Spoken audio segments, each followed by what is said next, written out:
Hello, everyone, and welcome back to my YouTube channel. My name is Becca Marino. I am a soul mentor, guiding you back to the magic within your soul. Today, I have with me the loving life coach, Amanda O'Shea, who has agreed to do this interview with me to talk about why it is she shares the three principles. Um, so yeah, just over to you really. The floor is yours, Amanda. Like if you want to talk about you, say who you are, what you do, and then go in to answer the question as to what inspired you to share the three principles with the world. Oh, thank you, Becca. It's really nice to see you. So firstly, just thank you so much for inviting me to come and speak with you on your channel. And just so I know, how long are we talking for, more or less? How long is this recording? About half an hour. Okay, Yeah, just that sounds get good. just Yeah. so yeah, and obviously we met a few years ago, and you were a guest on one of my retreats. I think it was the first retreat that I'd run at Hidden Paradise down in southern Spain in Andalusia. Yeah, it's 2018. Oh, maybe it was Maybe the the second. second one then, yeah. And that was really nice. And I remember this young lady that didn't actually mean to book onto a retreat. You were looking for something else, if I remember. You weren't quite sure. You weren't quite sure what you'd booked onto. You didn't know. Yeah, You yeah, just I thought it was a found the yoga area. retreat. I mean, it came That's from the yoga retreat, so That's it. So we were offering yoga, and maybe we had advertised it like that. Kate Moss and myself organized that. But what I remember was you couldn't attend for the full 7 days. You had a job going on down there, and but we were like, yeah, we'll just come and join in for 3 days or so. And in you came with all your amazingness and all your life and your energy. And I remember that was a very special time for you. It was a very special time for you. And I think what was so endearing about you being there was you really reminded me of me when I was younger. With your enthusiasm and with all your questions and ready to share everything that you had learned about life, and you were really lively. And yeah, and it was gorgeous. And I do remember that just before you left, we were about to go into, I think, a 24-hour silence on the retreat, and you were saying that was like one of the most scariest things. The idea of having to go into silence for 24 hours. yeah, no, that has changed a lot for me now. 5 years. But luckily, I think you had to go back to work. You had a job in a town nearby. So I remember that was where we first met. And I guess I was on that retreat, sharing, what we commonly know as the three principles or the inside out understanding, because I think 5 or 6 years previous to that, so it must have been for me, I don't know, 2012, I think I was first introduced to principles. I had, a massive insight for myself. And I was introduced by a friend of mine called Sheila Massand, who I know that you know, Becca. And she was hosting Jack Pransky, who had come over from the States to do a training in Albia in the Costa Blanca. And I, first met Jack, I think at a workshop, like an hour's workshop, an hour and a half's workshop. And really liked him, thought it was interesting. But I had been exploring that kind of self-development and looking into many things for many years. And when I first met Jack, and he was sharing what he knows to be true about the principles behind the human experience, I think I really missed what he was saying, because I sort of went along to yet another workshop.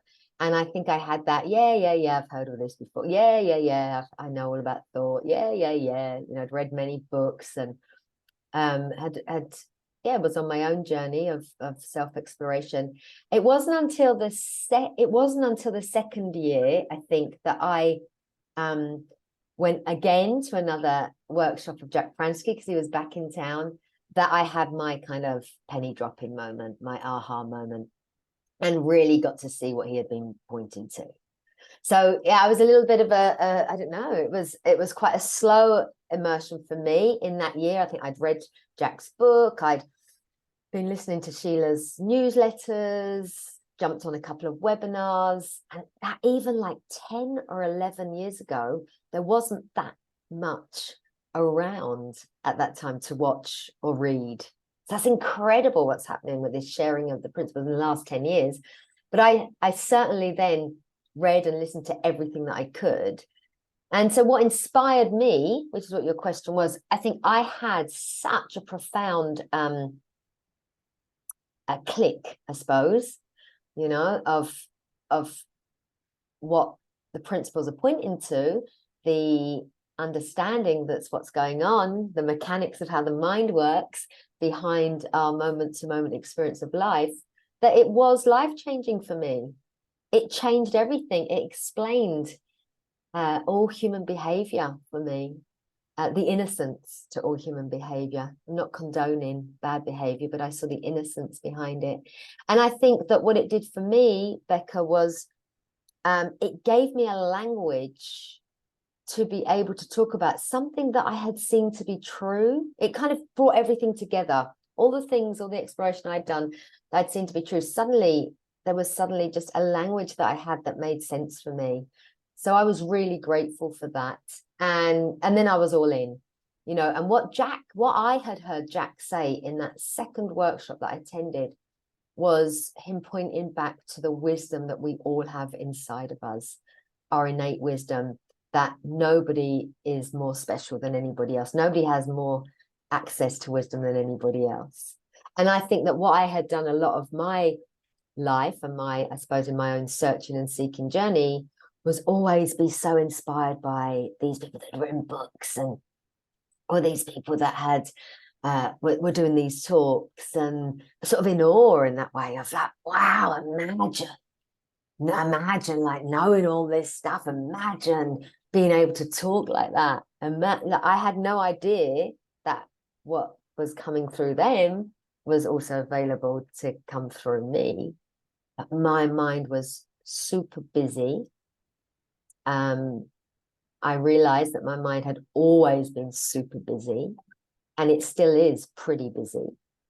But I understand what's going on now. I understand what's going on now. And so I think that for me, that's what was just amazing. And understanding first, deepening my own understanding what was happening for me was where my journey started. And then the realization, oh my goodness, what's happening for me is happening for everybody in the world. The system, the way the system works is exactly the same. The way the psychological system works is the same for everybody, yet we're all having a totally different experience and use of it, but the system is the same. So that was amazing for me. And that's my journey. I suppose I just, you know, back then, and I still am, I was a holistic therapist doing massage and reflexology and Reiki and those things. And I had many small little businesses, I suppose, on the go in a very small, tiny coastal town in Spain. And yeah, I think it just happened. I just started talking about it because I couldn't not talk about it. Yeah, it becomes this thing that once you know, it's like the best kept secret. It's like you're trying to talk about the untalkable, because the minute we put words onto this understanding, the three principles, the inside out understanding, we put words onto it, we lose what it is. Like what you said, that Jack Pransky was talking about, that we've all got that wisdom inside of us. The minute we try and describe that wisdom, which is what it is, we're describing how the psychological system's working. Like there's a gravitational system and a breathing system, a reproductive system. There's a psychological system that describes what's going on when we're having an experience, a human experience, when we're living our lives and we're seeing life in action. You know, it looks like it's coming at us and attacking us, and it's really just living through us. So yeah, thank you for your answer. That was amazing. And it really does, that just that awareness does make all the difference, which actually leads me to my next question of, how have knowing the three principles helped you in your life? So you said that your mind is very busy, has been busy, is still busy. How does that help you, knowing how the psychological system works? So how does it help me personally? Personally, yeah. Yeah, so it helps me, or it helped me in the beginning, to understand that I was feeling my thinking, not feeling the world, but I was feeling my thinking about what looked like was going on in the world for me. That was super helpful because there was no blaming the world or my situation or circumstances or people around me for how I was feeling. So that's kind of cool, right? As a mum, you know, as a member of the community, to sort of understand that. It helped me to be the observer of my thinking and allow it to almost to watch it calm down and enjoy that process, because I understood what was going on. What's so funny is years ago, I think, when my mind, or the way my mind works, when my brain works, it's quite quick, right? That's it's always coming up with things. And back then, I think I believed, I wondered why everybody else wasn't as quick as me. Like I almost wanted everybody else to be on my speed, thought that would be better. I thought we could all move it quicker if we were all on my speed. I don't think how it helped me was I did 3 years training with Jack Pransky and he had this extended professional training programs. And I think that Jack spends a lot of time talking about deep listening. That was really good for me, doing a lot of those exercises, listening beyond the words, falling into that space. That was really cool for me. And that allowed my mind to really calm down and touch that that expression of love, that clarity, that calmness that is so beautiful. And I think that what I had previously, without realizing it, was try and fill those gaps of silence, really believing that I was doing everybody a favor. So I think that before, I always felt quite confident. I've always been very happy. I didn't really come across the understanding because I was struggling. You hear a lot of people, they were at the depths of their despair or depths of their anxiety, and that wasn't my story at all. But I think that I felt confident. I felt that, I was always able to lead or fill the space. And I used to think that was a good thing.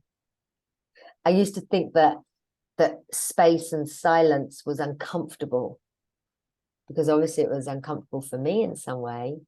And I felt that by always being the one to fill the gap, that I was doing everybody a favor by keeping the conversation going, So I had, I had made an assumption that when things went quiet, it was because nobody knew what to say, and that I was confident enough to fill that gap. So it's never been a problem for me to talk. And, I'm still a chatter. And there was something there that slowed me down. And I think that was a nice thing for people around me. I don't know that I guess I didn't really understand maybe back then more how my ego, I don't know, needed to be have the attention, wanted the attention. I don't know that I saw it like that. I just saw it that I was being really helpful to everybody. In fact, whereas probably driving them bonkers, and exhausting them with what I thought was this fantastic high energy, But so I started to, I suppose, to become, as you might call it, the observer or the witness of myself. And that gave me a chance to, be lively if it felt like that, but not to need to be lively, not to need to be the one to be the driver, and fall into those spaces of what we might call that comfortable silence, that comfortable space, without the need to fix or save or be the hero or all of those sort of rescuer kind of like victim consciousness. Yeah, all of that. High end of it. Yeah, yeah. So I started to see that for myself a little bit more. And yeah, back to your question. It really allowed me to, I guess, I don't think I was a massive worrier, but I don't think I really realized what was on my mind. There was something about really seeing it's all an experience. I'm designed for experience. I have everything I need inside of me. I'm innately resilient. The answers are always there. Wisdom's always available. All learning all of that sort of stuff just really helped me to embrace all of life. And no need to try and control anything. That was super helpful. Super helpful. Understanding separate realities, understanding that when somebody else was in whatever funk they were in, whatever space they were in, that it wasn't anything to do with me. Yeah. That was cool, right? Could you talk a little bit more on separate realities? Because I feel like if people are in the three principles, they may know what you're talking about. But if somebody comes on my YouTube channel and they have no idea what we're talking about, they're with us this far, but they still haven't really got a clue what the three principles are, or now we're mentioning all these things like wisdom and thought, and now you've said separate realities, just to, just a minute of a little bit more detail of what that is, please. Sure, I'll try to do my best. So it's funny, isn't it, where you said there, like if somebody is in the three principles, and I think like what you mean is in the three principles community, right? Yeah, because we're all, whether we know it or not, have got some basic principles which are constants, which are things that are very predictable, which is just the mechanics of how the mind works. It's always in action. We couldn't have this conversation. Nothing would happen for us. We would have no experience of life if there wasn't something going on like behind the scenes, right? So I think that's when I saw that, like, wow, these, and of course the three principles is a term that Sydney Banks gave to his understanding of how it works. And I saw that to be true for me. There was no shadow of doubt. Listening to Sydney Banks was so amazing for me. He resonated and he put into words things that I had heard before, but there was something about the way that he described it that was spot on for me. And so I love that. I always encourage any of my friends, family, clients to listen to the Sydney Banks tapes. I think that they're amazing. They've been very profound for me and lots of people that I've worked with. And I guess that listening to his teachings about the separate realities, and also all of the people that I was, blessed to be introduced to, seeing that each individual, each human on the planet, there's billions of us, are actually creating their own perspective of life. They're creating their own reality from inside their mind, moment to moment, and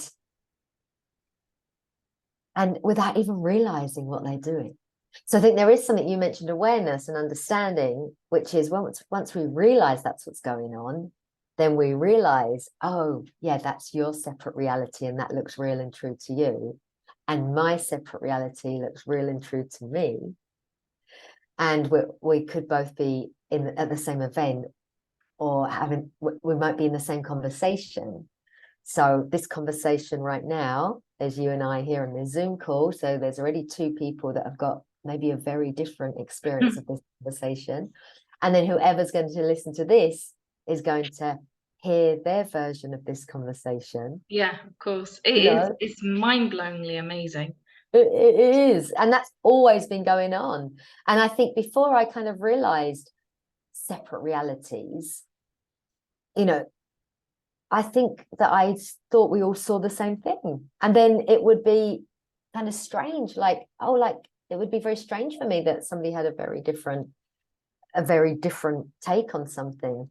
So I love that fact. You know, I work with adolescents and youth in the iHeart program, and we talk about being at a football match. You know, one of the sessions that where we're sharing about separate realities. And you know, if you go to a football match, I went to Barcelona. Actually, I live in Barcelona now, and I went to see Barcelona play football. My brother was visiting, and they're like, that stadium, Camp Nou, has like 99,300 or something people, and it's like, wow, one football match happening, and that means that there is more than 100,000 like separate realities, well, more, thousands of thousands and thousands, because not only everybody who's in that stadium, but everybody's watching it on TV, and everybody's watching it again and again and again. And you know, each time, I don't think that I really saw the temporary creation of reality that that changes moment to moment. So no matter how I see something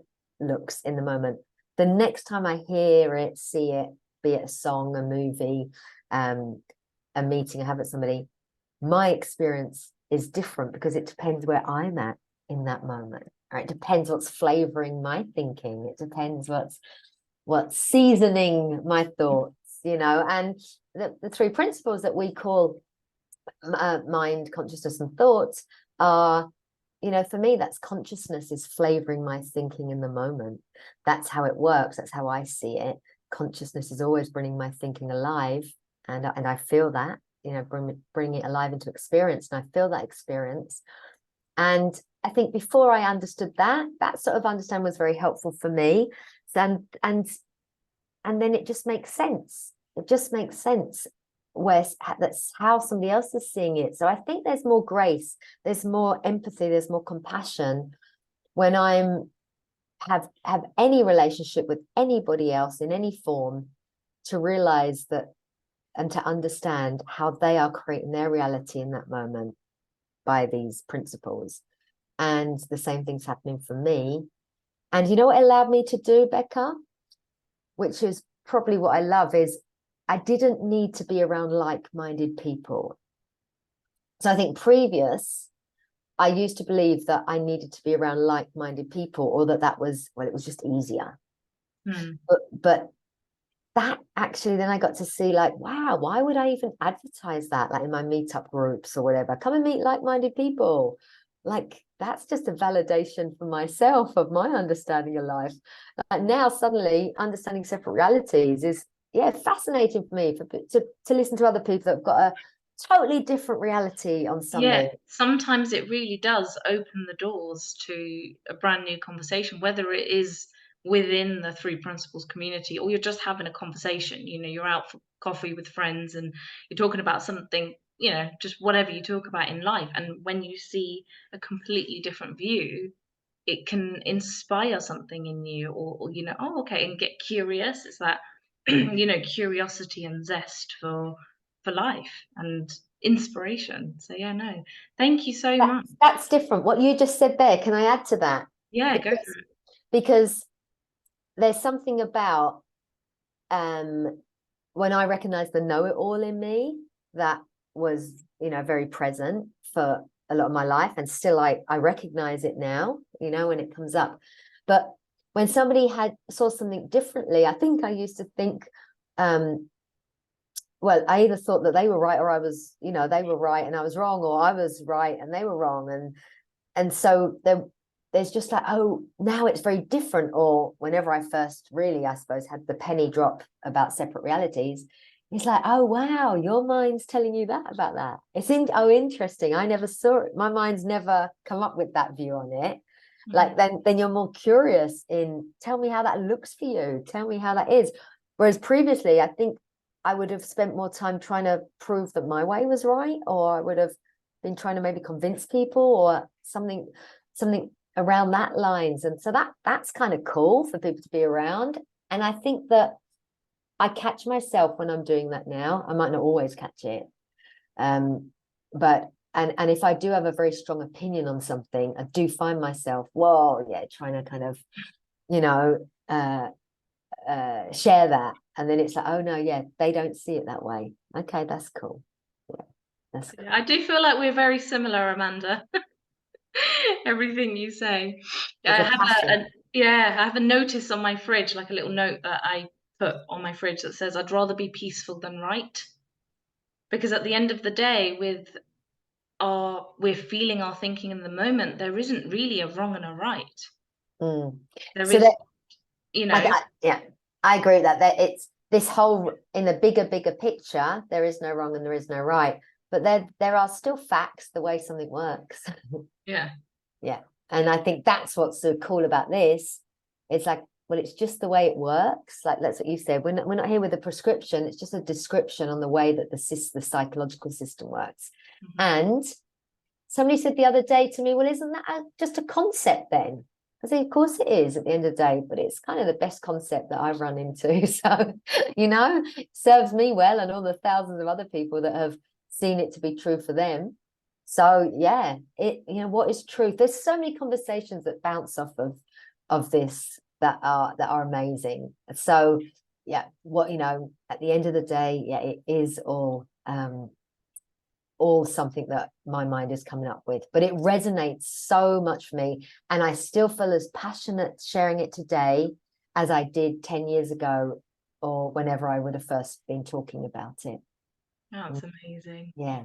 Thank you. And then just to round us off, the last question is, in your opinion, um, who are the three principles for?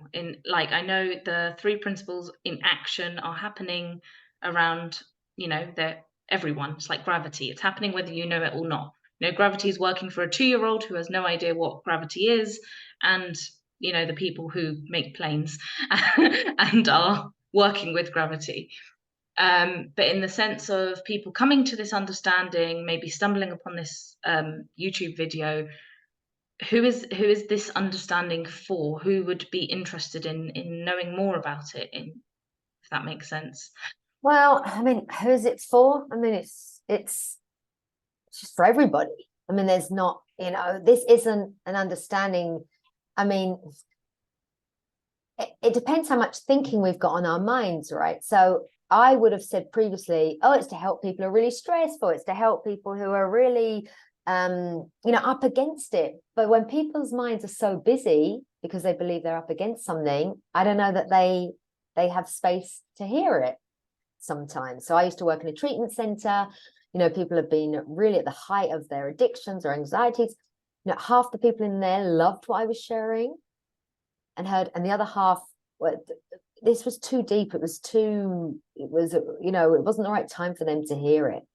That their minds were too busy about their massive stories and traumas and all sorts of things that were going on. So of course it's for everybody, it's for every human. That's helpful to see. I think, who's it for? In a question, who's it most helpful for? I think people that are ready to hear something new. That's if people are open-minded, if they've got space to hear something new, if it's their time to hear. And that's what's beautiful about doing something like this and putting it out there on a YouTube channel, or like I used to speak on the radio. You don't know who's listening, but there's something called serendipity that, I love that word. The serendipity experience is what I call my program. And when it's our right time to hear it, we'll hear it. But anybody that is curious or wants to understand, like, why do we act like that? Why do human beings treat other people like that? What's wrong with me? What's wrong with them? Anybody that's had any of those thoughts, this just helps us to understand. So what I love about teaching, the idea of as working with iHeart, being an iHeart facilitator as well, as other projects that I'm doing, is this is not about teaching, let's say, with children. It's not about teaching the naughty children or the children that are off the scale. It's just, wouldn't it be amazing if we all knew how this worked? That's super helpful. And I think we all have feelings that we might label as uncomfortable or unhelpful, or some of that stress, anxiety, frustration, anger. So it's all of us. It's all of us. Thank you so much for your time, Amanda. And if people wanted to get in contact with you or work with you, if they've liked how you share and what you shared, um, how would they do that? How would they go about finding you? Yeah, so I'm an old-fashioned girl who just likes someone to call me. Just call me. I try and play with the social media stuff a little bit, but yeah, I like a good old-fashioned conversation. So I also have a YouTube channel, The Serendipity Experience. There's an interview of us on there from a few years ago, I believe. But so there's lots of free stuff, free videos also that people can have a look at. But and then I have my website, The Serendipity Experience. And yeah, if you just Google me or look me up, Amanda O'Shea or The Serendipity Experience, you'll find me. Okay, brilliant. And I'll do my best to put all your information in the description below as well. Amazing, Yeah, amazing. thank you Oh, so much for your time. And thank you, everybody who thank has you. listened to this. Thank you. Yeah, Bye. lovely. Bye, Becca. Bye bye.